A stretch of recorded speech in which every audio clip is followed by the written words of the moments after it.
Hello नमस्कार, जय हिंद प्यारे साथियों। कैसे हैं आप सभी? उम्मीद है सभी अच्छे होंगे, सभी स्वस्थ होंगे।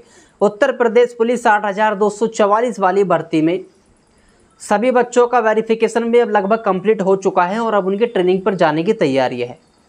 इस वीडियो में हम बात करने वाले हैं कि एक जो नोटिस वायरल हो रहा है कि 60,244 में से लगभग 59,000 कुछ बच्चे जो है वो मेडिकल में पास हो गए हैं, फिट हो गए हैं। क्या वाकई में इतने बच्चे पास हुए हैं या इनसे ज़्यादा जो है वो फेल हुए हैं? तो साथियों, जो वो एक नोटिस वायरल हो रहा था वो एडिटेड नोटिस है, वो किसी ने एडिट करके उसको वायरल किया है।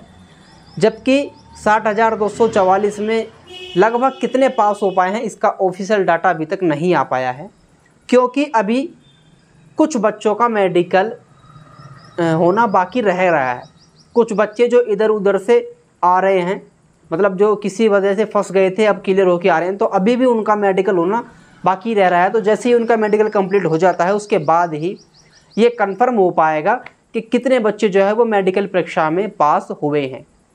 जैसे भर्ती बोर्ड ने फाइनल मेरिट जारी करते वक्त ये बता दिया था कि किस कैटेगरी से कितने बच्चे सिलेक्ट हुए हैं, वैसे ही मेडिकल में भी ये बता दिया जाएगा जैसे ही मेडिकल कंप्लीट हो जाएंगे कि भाई टोटल कितने बच्चे जो हैं वो मेडिकल परीक्षा में पास हुए हैं।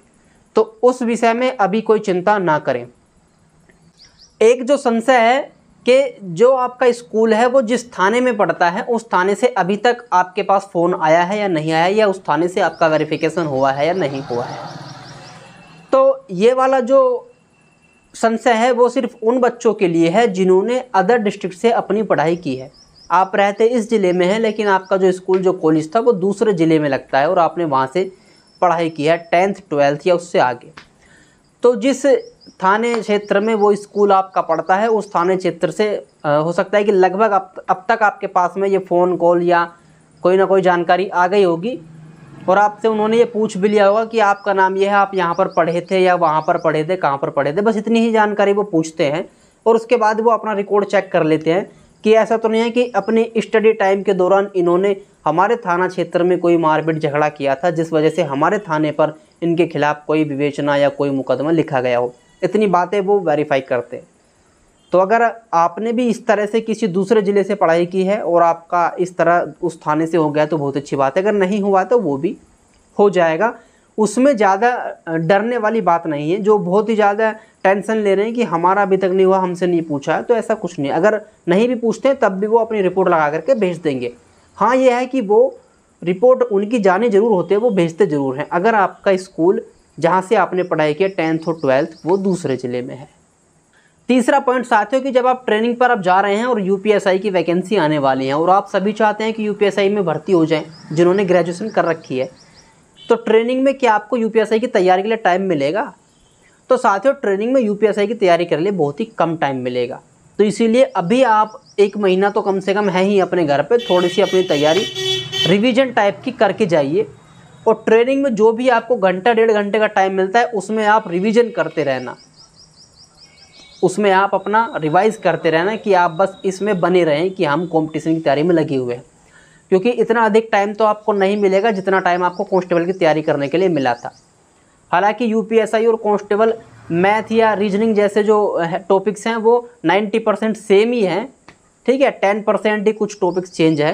बाकी जीके जीएस या हिंदी में हम कह सकते हैं कि थोड़ा ज़्यादा जो है वो डिफरेंस आ जाता है, क्योंकि वहाँ पर मूल विधि संविधान कुछ अधिक पूछे जाते हैं। जैसे जीके जीएस के पोर्शन में 16 से 17 क्वेश्चन ओनली संविधान से रिलेटेड होते हैं, मूल विधि से 8 से 10 क्वेश्चन होते हैं, 7-8 क्वेश्चन होते हैं और बाकी अदर जीके जीएस होती है, ठीक है। इतना होता है। तो यूपीएसआई में आप इस तरह से अपनी तैयारी के लिए टाइम निकाल सकते हैं 1 से 1.5 घंटा ट्रेनिंग में, वो भी नाइट में, ठीक है। लेकिन साथियों, इतनी शोर शराबा होता है ट्रेनिंग में, जब आप फ्री हो जाते हैं, बैरिक में होते हैं, तो बहुत ज़्यादा शोर शराबा होता है जिस वजह से आप उस टाइम का सही उपयोग जो है नहीं कर पाएंगे। और अगर कर पा रहे हैं तो बहुत ही अच्छी बात है। सबसे नेक्स्ट पॉइंट साथियों कि ट्रेनिंग की तैयारियां जो है वो कितनी हो चुकी हैं। क्या वाकई में 17 जून से आपकी जेटीसी स्टार्ट हो जाएगी? तो देखिए, लगभग 90% सभी सेंटर्स पर जो व्यवस्थाएं हैं वो पूरी कर ली गई हैं, लेकिन 10 या 15% व्यवस्थाएं अभी भी सभी सेंटर्स पर अधूरी हैं, जिनमें आपके बैरिकों की व्यवस्थाएं होगी, आपका स्कूल की व्यवस्थाएं होगी, तो इस तरह की व्यवस्थाएं अभी भी थोड़ी सी अधूरी हैं और इन 1 महीने के अंदर ये व्यवस्थाएं भी पूरी कर ली जाएंगी, सभी व्यवस्थाएं पूरी हो जाएंगी। तो मान के चलिए कि 17 जून से तो आपकी जेटीसी निश्चित है। बाकी साथियों, आप सभी की ट्रेनिंग के लिए बहुत बहुत शुभकामनाएं। जय हिंद, जय जवान।